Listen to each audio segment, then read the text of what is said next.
नमस्कार। जनता को बांटना, जनता को आंख दिखाना, जनता को धमकाना, यही बात तो भारतीय जनता पार्टी के नेता समझे हैं। दोस्तों, कुछ दिनों पहले मैंने आपको बताया था कि समाजवादी पार्टी के 1000 कार्यकर्ताओं पर एफआईआर दर्ज किया गया है। भारतीय जनता पार्टी के कुछ नेता बेकाबू हो रहे हैं और इस कदर बेकाबू हो रहे हैं जिसकी कोई हद नहीं है। अब मैं आपको मिलवाना चाहता हूं दोस्तों, उत्तर प्रदेश में हैदरगढ़ से बीजेपी विधायक दिनेश रावत से। यह शख्स खुलेआम कह रहे हैं कि जिन लोगों ने बीजेपी को वोट नहीं दिया, हम उनकी मदद नहीं करने वाले। चुनाव चल रहा था तो राघवेंद्र सिंह था भारतीय जनता पार्टी के एक विधायक, जब वो कह रहे थे खुलेआम कि जो हमें वोट नहीं देगा उसके घर में हम बुलडोजर चलवा देंगे। यह जो फितरत है दोस्तों विधायकों की, राजनेताओं की, यह अप्रत्याशित है। आजाद भारत के इतिहास में इस तरह के बयानात मैंने कभी विधायकों के मुंह से नहीं सुना है या सांसदों के मुंह से नहीं सुना है कि अगर तुम हमें वोट नहीं दोगे तो हम तुम्हारे लिए कुछ नहीं करेंगे। लोकतंत्र का मतलब ही यही होता है कि समाज के जो ताने बाने में सबसे निचले स्तर पर रहने वाला व्यक्ति है, उसकी मदद करने की कोशिश जनता का नुमाइंदा करेगा।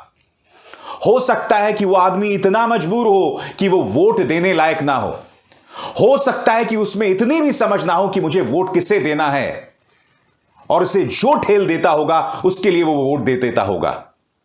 और इस तरह की बयानबाजी ये लोग कर रहे हैं, वाकई दोस्तों समझ के परे है। मैं आपको यह भी बतलाना चाहूंगा, समाजवादी पार्टी ने गंभीर आरोप लगाया है और इस गंभीर आरोप के मुताबिक एमएलसी के जो चुनाव हो रहे हैं उसमें भारतीय जनता पार्टी ने पर्चा छीनने का प्रयास किया है उनके नेता उदयवीर सिंह का। खबर क्या कहती है भारत समाचार की, पढ़ के सुनाना चाहता हूं। घटना एटा की है, गौर से सुनिए। एमएलसी प्रत्याशी के साथ अभद्रता, नामांकन के लिए जाते समय अभद्रता की गई। उदयवीर सिंह का पर्चा छीनकर भाग गया युवक। अज्ञात युवक मारपीट कर फाइल छीनकर भागा। सपा से एमएलसी उम्मीदवार हैं उदयवीर सिंह। कलेक्ट्रेट परिसर पर अफरा तफरी का माहौल रहा। समाजवादी पार्टी ने इसके लिए आरोप लगाया है, किस पर? भारतीय जनता पार्टी पर। इस मुद्दे पर समाजवादी पार्टी नेता आईपी सिंह का क्या कहना है आपकी स्क्रीन पर। घोर आपातकाल है, चुनाव आयोग को निष्क्रिय बना दिया गया है। प्रधानमंत्री जी, आप अमेरिका में जीवित लोकतंत्र की दुहाई दे रहे हैं। समाजवादी पार्टी नेता श्री उदयवीर सिंह जी एमएलसी हैं, दूसरी बार नामांकन भरने पहुंचे, उनके पर्चे पुलिस के सामने छीन लिए गए। भाजपा के लोगों ने सत्ता संरक्षण में उनके साथ मारपीट की। आखिर ये हो क्या रहा है? अब मैं आपको बता दूं दोस्तों, इस पर एटा पुलिस क्या कह रही है, मैं पढ़ के सुनाना चाहता हूं। इनके द्वारा पूर्व में नामांकन हेतु एक पर्चा भरा जा चुका था। दूसरे पर्चे को भरने के लिए पुलिस सुरक्षा में प्रत्याशी को नामांकन स्थल तक सुरक्षित पहुंचाया गया है। अन्य आरोपियों की जांच की जा रही है। मौके पर पर्याप्त पुलिस बल मौजूद है तथा कानून एवं शांति व्यवस्था सामान्य है। तो पुलिस अभी कुछ नहीं कह रही है कि पर्चा छीनने वाला भाजपा का कार्यकर्ता है, कौन है। बस ये कह रहे हैं कि भाई मामला जो है वो कंट्रोल में है। मगर पुलिस से क्या हम ये उम्मीद कर सकते हैं कि हम मामले की हकीकत तक पहुंचेंगे? बताइए, क्या हम हकीकत की उम्मीद कर सकते हैं? हम नहीं भूल सकते हैं।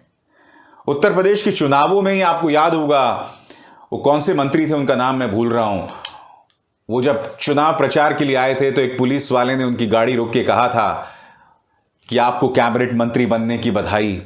खुलेआम पुलिस इस तरह से भारतीय जनता पार्टी के नेताओं की सेवा करती दिखाई दी। और अब इस तरह से पर्चा छीना जाना, उससे पहले दिनेश रावत का यह धमकी देना कि जिसने मुझे वोट नहीं दिया मैं उसकी मदद नहीं करूंगा, यह लोकतंत्र नहीं है। मगर भारतीय जनता पार्टी को लोकतंत्र की परवाह कहां है? जब आप दमतंत्र से, जब आप लोगों को बांट कर, लोगों में खाइयां पैदा करके वोट्स हासिल कर सकते हैं, तो जाहिर सी बात है जनता की सेवा करने की क्या जरूरत है। यह वाकई बहुत शर्मनाक बात है दोस्तों। और आपको याद होगा, ब्लॉक प्रमुख के चुनावों में भी समाजवादी पार्टी के एक समर्थक महिला नेता की साड़ी खींची गई थी। भारतीय जनता पार्टी के समर्थकों द्वारा ऐसी ढेरों मिसालें थीं। मगर फिर यह सब चल रहा है लोकतंत्र के नाम पर और उत्तर प्रदेश की सियासत के नाम पर। कार्यक्रम की शुरुआत में मैंने आपको बताया कि कुछ दिनों पहले की बात है, करीब 1000 समाजवादी पार्टी कार्यकर्ताओं पर एफआईआर दर्ज कर दिया गया है। क्यों? क्योंकि वो लोग अधिकारियों की गाड़ियों को रोककर यह चेक कर रहे थे कि ईवीएम के नाम पर कोई धांधली हुई है या नहीं हुई है। सुनिए, अभी कुछ ही दिनों पहले की बात है, मैंने एक खबर की थी आपके सामने, सुनिए इसका एक अंश। दैनिक भास्कर की खबर है, 7 जिलों में 1000 समाजवादी पार्टी कार्यकर्ताओं पर एफआईआर दर्ज किया गया है। और मैं आपको बताता हूं दोस्तों, वो एफआईआर क्यों दर्ज किया गया है। मैं आपको एक वीडियो दिखा रहा हूं, इसमें आप देख सकते हैं कि काउंटिंग से एक दिन पहले समाजवादी पार्टी के कार्यकर्ता जो हैं वो बनारस में और तमाम जगहों पर अधिकारियों को रोक रहे थे, उनकी गाड़ियां चेक कर रहे थे, क्योंकि आप जानते हैं बड़ी तादाद में बनारस की यह तस्वीर आपको याद होगी, किस तरह से खुले में ईवीएम्स मिले थे। प्रशासन ने बाद में कहा था कि यह सिर्फ और सिर्फ प्रशिक्षण के लिए है, ट्रेनिंग के लिए है, जबकि आप जानते हैं कि अगर ट्रेनिंग के लिए भी आप ईवीएम्स को बाहर भेजते हैं तो आपको इसकी सूचना प्रत्याशियों को देनी पड़ती है और उसकी पूरी वीडियो रिकॉर्डिंग करनी पड़ती है, और चुनाव आयोग ने कुछ नहीं किया था। मेरा सीधा सवाल, अगर मुख्यमंत्री आदित्यनाथ की सरकार 1000 समाजवादी पार्टी के कार्यकर्ताओं पर केस कर रही है तो कृपया यह बताने का मुझे कष्ट करें कि फिर चुनाव आयोग ने अपने ही अधिकारियों पर एक्शन लेने का फरमान क्यों जारी किया था। उन्होंने 5 जगहों से अपने अधिकारियों को हटा दिया था। तो अगर समाजवादी पार्टी के कार्यकर्ता गलत थे तो चुनाव आयोग ने वो कार्रवाई क्यों की थी। और ऐसे में ये जो खबर है कि 7 जिलों में 1000 समाजवादी पार्टी कार्यकर्ताओं पर एफआईआर दर्ज, ये बतलाता है कि ये सिर्फ और सिर्फ बदले की कार्रवाई है, इसके अलावा कुछ नहीं। तो एक तरह से कहा जा सकता है दोस्तों, उत्तर प्रदेश सरकार और उत्तर प्रदेश शासन का क्या रवैया होने वाला अगले 5 सालों में, यह तय हो चुका है। ठोक दो, दबा दो, रौंद दो, मुझे लगता है ये इनका अंदाजे बयां होने वाला है। और ऐसे में विपक्ष के नेताओं की भूमिका बहुत अहम हो जाने वाली है। पहले जैसा नहीं चलने वाला है अखिलेश जी, या पहले जैसे नहीं चलेगा प्रियंका जी या मायावती जी। अब आपको सामने आना पड़ेगा, जनता के बचाव के लिए नहीं, सिर्फ अपने कार्यकर्ताओं को बचाने के लिए भी। क्योंकि होता क्या है दोस्तों, जब पुलिस कार्यकर्ताओं को टारगेट करती है ना, तो उन्हें बचाने कोई नेता नहीं आता है। नेता बचाने सिर्फ अपने खास नेताओं को आते हैं बचाने के लिए। इसलिए जैसा पिछले 5 सालों में हुआ था कि 4 साल अखिलेश जी खामोश, प्रियंका जी खामोश, और एक्टिव हुए तो आखिरी 1 साल में हुए, वो अब नहीं चलने वाला है। अब आपको जमीन पर उतरना पड़ेगा और आपको यह समझना पड़ेगा कि भारतीय जनता पार्टी इस तरह से अत्याचार क्यों कर रही है, इस तरह से जोर आजमाइश क्यों कर रही है। वो इसलिए कर रही है क्योंकि 2 साल में लोकसभा के चुनाव है, उसके लिए जमीन तैयार करनी है। आपको याद होगा, अभी 2 दिन पहले खबर आई थी, कई न्यूज चैनल्स ने यह खबर उड़ाई थी कि ओम प्रकाश राजभर दिल्ली पहुंच चुके हैं, अमित शाह से मिल चुके हैं और अब वो मंत्रिमंडल में शामिल होने वाले हैं। बाद में ओम प्रकाश राजभर सामने आए, उन्होंने कहा मैं नहीं जा रहा हूं समाजवादी पार्टी का दामन छोड़कर। मगर दिलचस्प बात यहां थी, वैसे तो हमें इंतजार करना पड़ेगा कि आने वाले दिनों में ओम प्रकाश राजभर का क्या रवैया होता है, मगर दिलचस्प ये बात थी कि मीडिया के पास ओम प्रकाश राजभर के दिल्ली में होने की कोई तस्वीर नहीं थी।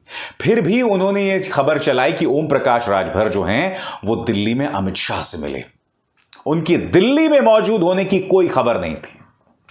बड़ा प्रश्न ये कि क्या ये एक किस्म का मानसिक गेम है, एक साइकोलॉजिकल खेल है। और मैं आपसे क्यों खेल रहा हूं, यह मानसिक खेल इसलिए कहा जा सकता है क्योंकि लोकसभा के चुनाव आने हैं और भारतीय जनता पार्टी जानती है कि गाजीपुर में उसे करारी हार का सामना 2019 में भी करना पड़ा था लोकसभा चुनावों में, और अब भी वहां पर एक भी सीट नहीं मिली। इसके अलावा राजभर समुदाय की जो ताकत वाले इलाके हैं, खासकर जहां से ओम प्रकाश राजभर चुनाव लड़े, वहां पर बीजेपी का सुपड़ा साफ हो गया। इसलिए बीजेपी चाहेगी किसी भी कीमत पर ओम प्रकाश राजभर उनके साथ आए। इसलिए उत्तर प्रदेश की सियासत में जोर आजमाइश जारी है। हालात बेकाबू भी हो सकते हैं, मगर भारतीय जनता पार्टी को रोकने वाला कोई नहीं है। मैं उम्मीद करता हूं विपक्ष अपनी नींद से जागेगी, क्योंकि मीडिया